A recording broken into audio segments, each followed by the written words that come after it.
નમસ્કાર, ન્યૂઝ 18 ગુજરાતીમાં આપનું સ્વાગત છે। હું છું આપની સાથે સંધ્યાને। સૌપ્રથમ વાત કરીશું કાતિલ ઠંડીના મારની।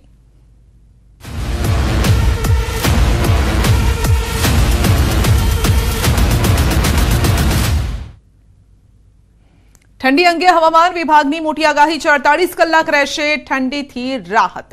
48 કલાક બાદ ફરી ઠંડીનો રાઉન્ડ આવશે। તાપમાનમાં ઘટાડો થતા ઠંડીનો ચમકારો અનુભવાશે। નલિયામાં સૌથી ઓછું 5.6 ડિગ્રી તાપમાન। ઉત્તરાયણના દિવસે ઠંડીનો અનુભવ થશે અને 14 જાન્યુઆરીના પ્રતિ કલાકે 10 થી 20 કિલોમીટરની ઝડપે પવન ફૂંકાવાની આગાહી છે।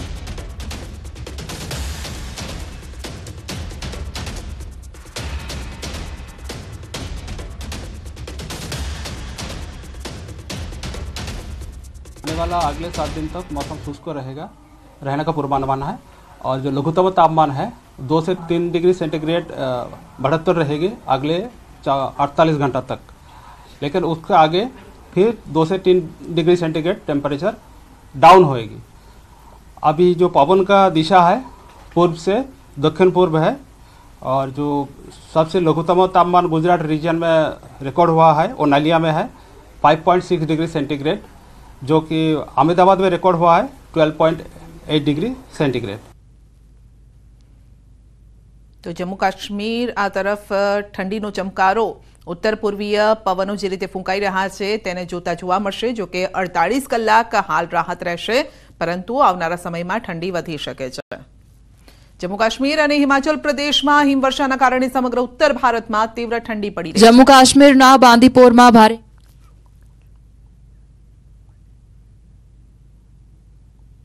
तो કેટલાક વિસ્તારોમાં હિમવર્ષાના કારણે રસ્તાઓ પર અનેક ફૂટ બરફ જામ્યો છે। Srinagar Leh road, Mughal road, Sinthan Kishtwar road હિમવર્ષાના કારણે બંધ કરી દેવામાં આવ્યો છે। જમ્મુ કાશ્મીર અને હિમાચલ પ્રદેશમાં હિમવર્ષાના કારણે મધ્યપ્રદેશ અને રાજસ્થાનના 35 શહેરોમાં તાપમાન 10 ડિગ્રીથી નીચે નોંધાયું। રાજસ્થાનના નાગૌરમાં તાપમાન 2.5 ડિગ્રીએ પહોંચ્યું છે।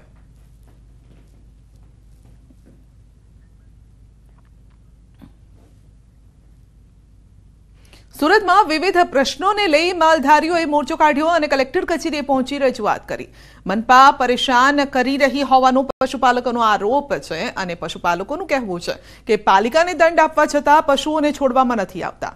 आकरो दंड फटकारी हैरान करता होवानो रोष ठालव्यो અને સાથે જ ગૌચરની જમીન છૂટી કરવા પશુઓ માટે અલગ ઝોન ફાળવવા માટે કલેક્ટરને રજૂઆત કરી છે। શહેરની અંદર ગૌમાતા પોતાની ગૌમાતાને ચરાવવા લઈ જતા હોય ત્યાંથી ગાયો ભરી લે છે। કોર્પોરેશનની ટીમ દ્વારા મોટા મોટા દંડ વસૂલવામાં આવે છે। એક ટેગ લગાવવાના 1000 રૂપિયા, જે ટેગ તો તદ્દન ફ્રી છે। એટલે ઘણી બધી સમસ્યાઓ છે। ગૌચર ખવાઈ ગયા છે અને અમે માલધારી ઝોન માંગેલો છે કે અમને ઝોન ફાળવી આપો, અમારી ગૌમાતાનું રહેઠાણ અમને આપો, એટલે અમારી ગૌમાતા રોડ પર નહીં આવે। એ માંગણી સાથે અમે કલેક્ટરશ્રીને આવેદનપત્ર આપવા માટે આવ્યા છે।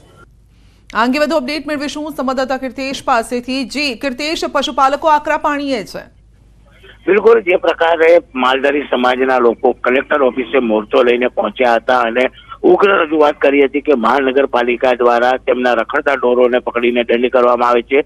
દંડ લીધા પછી બી તેમના ઢોર છોડવામાં નથી આવતા, કારણ કે ઢોર રસ્તા પર રખડી રહ્યા છે, ચરી રહ્યા છે, જેને લઈને આ લોકોએ ઉગ્ર વિરોધ કરીને કલેક્ટરને વિનંતી કરી છે કે તેમની ગૌચરની જમીન છૂટી કરો, જેને લઈને આ જે પશુઓ છે તે રસ્તા પર નહીં આવે। પહેલા સુરતમાં ગામડાઓ હતા, ધીરે ધીરે વિકાસ થતો હવે ગામડાઓનો નિકાલ થઈ ગયો છે, ત્યારે પાલિકા દ્વારા આકરો દંડ સાથે હેરાનગતિ કરવામાં આવે છે, તેને લઈને માલધારી આક્રોશમાં આવ્યા હતા અને આક્રોશ સાથેની રેલી લઈને કલેક્ટર ઓફિસ ખાતે પહોંચી રજૂઆત સાથે દેખાવો પણ કર્યા હતા। જી, આપનો આભાર।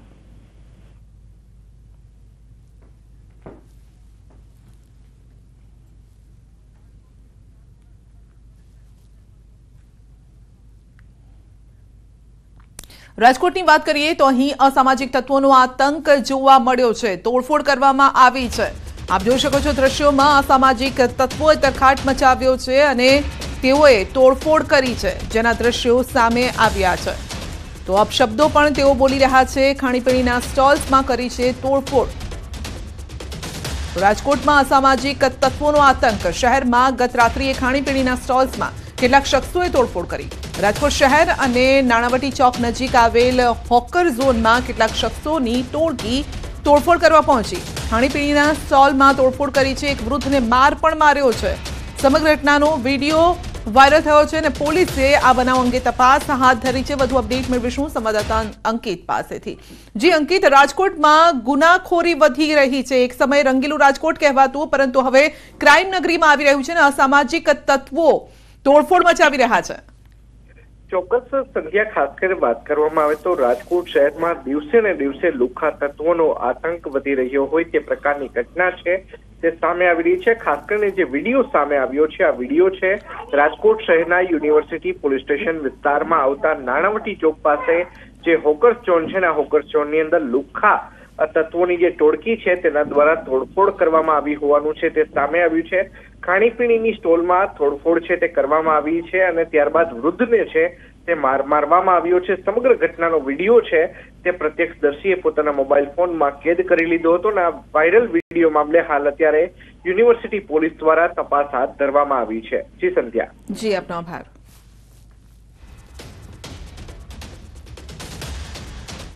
પંચમહાલમાં સામાન્ય બાબતમાં જીવલેણ હુમલો થયો છે। હોટલના ધુમાડા અંગે ટકોર કરતા તલવાર લઈને તૂટી પડ્યા। ગોધરાના ગોંદ્રા વિસ્તારની ઘટના છે। ટકોર કરવા ગયેલા વ્યક્તિ પર તલવારથી હુમલો થયો છે।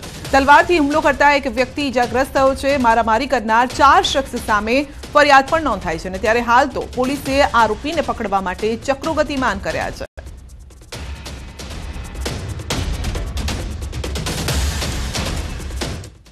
વડોદરામાં મિત્રનો જ મિત્ર જીવલેણ હુમલો થયો છે તો ઇલોરા પાર્ક વિસ્તારમાં છરીથી હુમલો કરાયો છે। અગાઉના ઝઘડાની અદાવતે હત્યાનો પ્રયાસ અને યુવકને ગંભીર ઈજા થતા સારવાર અર્થે ખસેડાયો છે। હુમલાખોરોના સીસીટીવી ફૂટેજ સામે આવ્યા છે। યુવકે બચવા માટે બૂમાબૂમ કરી અને હુમલાખોર ફરાર થઈ ગયા। ઈજાગ્રસ્ત યુવકને હોસ્પિટલના આઈસીયુમાં દાખલ કરાયો છે। ભોગ બનનાર સાથે 6 મહિના પહેલા થયેલી તકરારનો ખાર રાખી 4 જેટલા લોકોએ હુમલો કર્યાનું સામે આવ્યું અને ત્યારે હાલ તો પોલીસે તપાસ હાથ ધરી છે।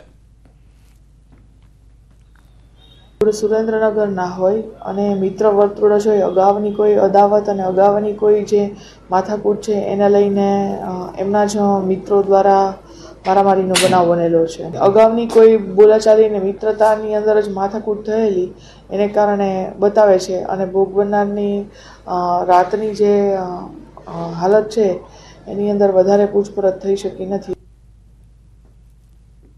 તો 3 દ્રશ્યો અમે આપને બતાવી રહ્યા છે અને જેમાં ઝપાઝપી મારામારી થઈ રહી છે। તો એક રાજકોટમાં વૃદ્ધને મારવામાં આવ્યો છે। વડોદરામાં પણ આ જ પ્રકારે અસામાજિક તત્વો બેફામ બન્યા છે તો ધુમાડા અંગે ટકોર કરતા હુમલો કરવામાં આવ્યો છે।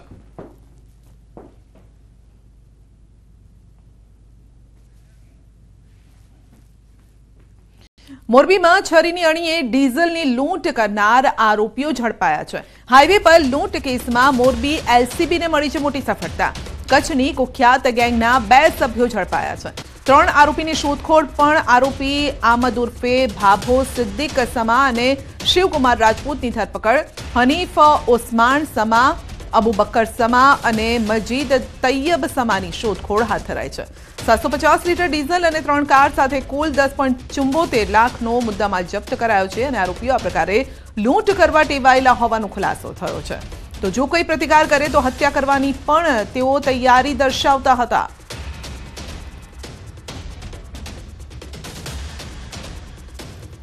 બનાસકાંઠામાં ભૂસ્તર વિભાગનો સપાટો બનાસ નદીમાંથી ખનીજ ચોરી ઝડપાઈ છે। ગાંધીનગર ફ્લાઇંગ સ્ક્વોડ અને બનાસકાંઠા ભૂસ્તર વિભાગનું સંયુક્ત ઓપરેશન। ડીસા પાસે બનાસ નદીમાંથી 22 ડમ્પર, 1 હિટાચી મશીન ઝડપી પડાયું છે। કરોડોનો મુદ્દામાલ સાથે ખનીજ ચોરી ઝડપી પડાઈ છે। મધરાત્રે ખાનગી વાહનમાં ઉતરેલી ભૂસ્તરની ટીમનો સપાટો અને રાત્રિ દરમિયાન ખનીજ ચોરી થઈ રહી હતી તે દરમિયાન ઓપરેશન પાર પાડ્યું છે। બનાસકાંઠા ભૂસ્તર વિભાગ, ગાંધીનગર ફ્લાઇંગ સ્ક્વોડે પોલીસ સાથે રાખીને વાહનો કબજે કર્યા।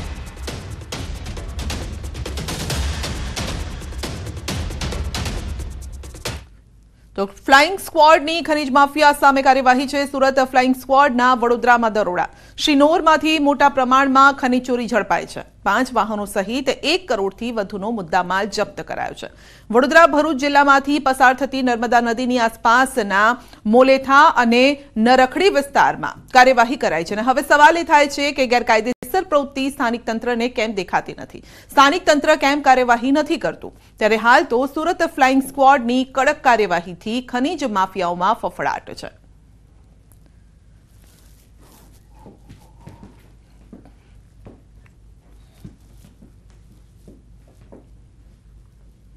અને વાત કરીશું સુરક્ષિત ઉજવણીની.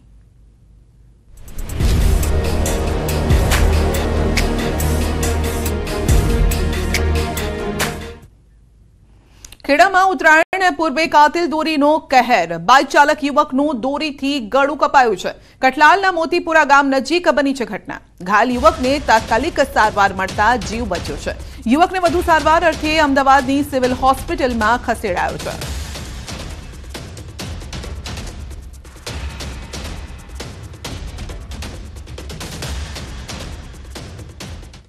ઉત્તરાયણમાં દોરીથી ગળું કાપવાની અને પક્ષીઓ ઘાયલ થવાની ઘટનાઓ બને છે, અને ત્યારે આવી ઘટનાને પહોંચી વળવા માટે 108 ઇમરજન્સી સેવા સજ્જ બની છે. તારીખ 14 અને 15 જાન્યુઆરી માટે સ્ટાફ અને દવાના સ્ટોક સહિતની સામગ્રીમાં વધારો કરાયો છે. દર વર્ષે 108 સેવામાં ઉત્તરાયણના દિવસે ઇમરજન્સી કોલમાં 20% જેટલો વધારો રહે છે, જેને લઈ 108 ઇમરજન્સી સેવા દ્વારા ઉત્તરાયણના પર્વને લઈ એક્શન પ્લાન તૈયાર કરાયો છે. 108 સેવા હોસ્પિટલ સાથે સતત સંપર્કમાં રહેશે અને 108 ઇમરજન્સી મેનેજમેન્ટ સેન્ટરમાં તાલીમબદ્ધ ઓફિસર ડોક્ટરની સેવા સાથે સમગ્ર ગુજરાતમાં અત્યાધુનિક એમ્બ્યુલન્સ ઉપલબ્ધ રહેશે. તારીખ 14 અને 15 જાન્યુઆરીએ 2 બોટ એમ્બ્યુલન્સ અને 800 થી વધુ એમ્બ્યુલન્સ, 38 આઈસીયુ એમ્બ્યુલન્સ પણ તહેનાત રહેશે.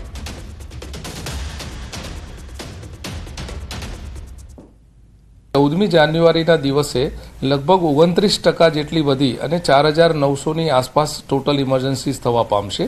અને તેવી જ રીતે વાસી ઉત્તરાયણનો જે દિવસ છે તે દિવસે પણ આ કાઇટ ફ્લાઇંગનું પ્રમાણ વધારે હોવાના કારણે લગભગ 20% જેટલો વધારો થઈને 4500 જેટલી ઇમરજન્સીસ ગુજરાતમાં થવા પામશે. અમરેલીમાં લેટરકાંડ મામલે રાજકારણ ગરમાયું છે. અમરેલીના રાજકમલ ચોક ખાતે કોંગ્રેસના ધરણા. પૂર્વ વિપક્ષ નેતા પરેશ ધાનાણીએ ઉપવાસ શરૂ કર્યા છે. ધાનાણી દ્વારા 24 કલાકના ઉપવાસની શરૂઆત થઈ છે. પૂર્વ ધારાસભ્ય લલિત કગથરા, લલિત વસોયા, ગીતા પટેલ સહિતના કોંગ્રેસના નેતાઓ પણ જોડાયા છે. લલિત કગથરાએ નારણ કાછડિયા અને અમરેલીના 5 ધારાસભ્યો સામે ઉઠાવ્યા છે સવાલ. કોંગ્રેસ નેતાઓએ પાયલ ગોટીને ન્યાય અપાવવાની માંગ સાથે વિરોધ નોંધાવ્યો. જેને માર માર્યો છે, જે પ્રકારના પોલીસના લોકોએ યાતના આપી છે, એને તમે છઠ્ઠી વગાડીને ડિસમિસ કરાવો. ડિસમિસ નહીં કરાવવાથી પીડિત પાયેલે એટલી જ વાત કરી, મને કશું નથી જોતું, મારું માન સન્માન ત્યારે જ મારું ગણાય કે મને જે હેરાન કરી છે એ લોકોને પનિશમેન્ટ આપો. એના ભાગરૂપે પરેશભાઈ 24 કલાકના ધરણા કર્યા છે.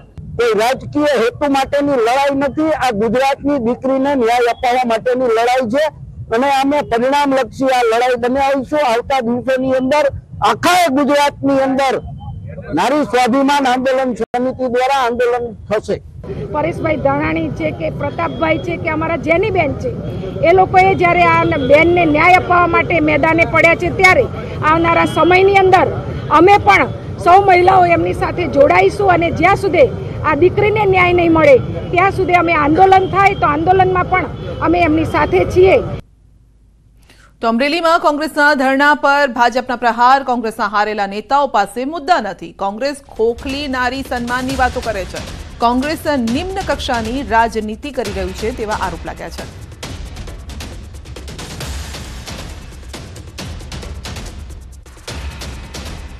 એમના નેતાઓ કોંગ્રેસની સભાની અંદર પણ મારવામાં આવ્યા હોય એવા દ્રશ્યો છે. એમના સ્પોક્સપર્સન જે નેશનલ કક્ષાના હતા પ્રિયંકાબેન ચતુર્વેદીએ એમણે પણ કોંગ્રેસ શા માટે જોયું, એના પછી ખેરાબહેને બી કોંગ્રેસ શા માટે જોયું, એ બધી જ જગ્યાએ બહેનોનું કેટલું ઉત્પીડન કોંગ્રેસમાં થયું છે એ આખા ભારતને સર્વવિદિત છે. એટલે નારી સન્માનની ખોખલી વાતો છે કોંગ્રેસ ના કરે. ભાવનગરમાં ગેરકાયદેસર દબાણો પર તંત્રનું બુલડોઝર ફર્યું છે. રોડમાં અડચણરૂપ દબાણો તોડાયા છે. તો પિંજારાવાડ વિસ્તારમાં મનપાએ કરી છે કાર્યવાહી અને ગેરકાયદેસર થયેલ દબાણ તોડાયા છે. ચુસ્ત પોલીસ બંદોબસ્ત સાથે દબાણ હટાવવામાં આવ્યા.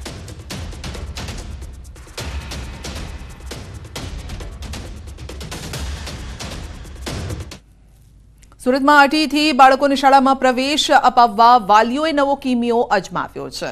તો કેટલાક વાલીએ બોગસ આવકના દાખલા અરજી સાથે જમા કરાવ્યા. જોકે જિલ્લા શિક્ષણ અધિકારીની ટીમે આ ચોરી ઝડપી પાડી છે. મામલતદાર સાથે વાતચીત કરી તમામ આવકના દાખલાની ખરાઈ કરાઈ છે. 250થી વધુ વાલીઓએ આ રીતે પ્રવેશ માટે અરજી કરી હતી. જોકે ડીઓએ તમામની અરજી છેલ્લા દિવસે રિજેક્ટ કરી. મહત્વનું છે કે 2025-26માં આ રીતની ગેરરીતિ ન કરવા સૂચન અપાયું છે. જો હવે આ રીતે ગેરરીતિ કરાશે તો પોલીસ ફરિયાદની ચીમકી આપી છે.